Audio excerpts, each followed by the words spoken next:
काही पूर्वी विरोधी पक्ष आणि सत्तारूढ पक्षांची एकत्रित बैठक झालेली अध्यक्ष महोदय, त्यावेळेस रिझोल्युशन सुद्धा त्या बैठकीमध्ये पास झालेला अध्यक्ष महोदय, 2 वेळेस अध्यक्ष महोदय बैठकी झाल्या।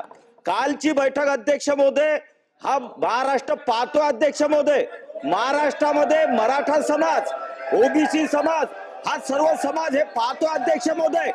आणि जेव्हा हे संवेदनशील विषय अध्यक्ष महोदय या महाराष्ट्रामध्ये कोण हे वातावरण पेटवते अध्यक्ष महोदय, याचा काल प्रत्यंतर आला अध्यक्ष महोदय।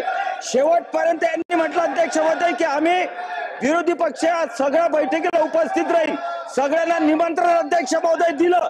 समाजाची आणि माफी मागितली पाहिजे अध्यक्ष महोदय। समाज ज्या वेळेला मागणी करतोय की तुम्ही एकत्र बसा, निर्णय करा, आमचे प्रश्न सोडवा, तुमच्यावर आमचा भरोसा आहे, या अगोदर 2दा तुम्ही बसणार, पण अध्यक्ष महोदय काल येतो सांगून हे येणार नाही, हा त्यांनी मराठा समाजाशी केलेला द्रोह आहे, यांनी माफी मागितली पाहिजे अध्यक्ष महोदय।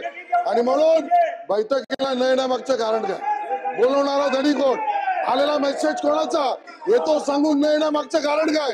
समाजाच्या अपेक्षा भंग करण्यासाठी काँग्रेस, राष्ट्रवादी, उभाटा सेनेने मराठा समाजाची जाहीर माफी मागितली पाहिजे अध्यक्ष महोदय, जाहीर माफी मागितली पाहिजे अध्यक्ष महोदय। आज महाराष्ट्रामध्ये ऐकून घ्या, विरोधी पक्ष नेते काय बोलतात ऐकून घ्या। ओबीसी वर्सेस मराठा हा वाद जो निर्माण झालाय अध्यक्ष महोदय, या वाद कोणी निर्माण केला?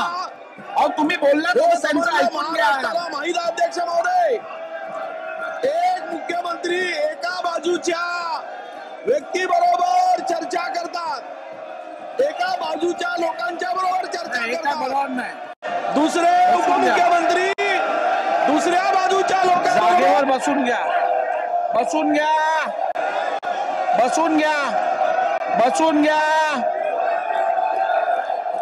सभागृहाची बैठक 10 मिनिटांसाठी तहकूब केली जात आहे।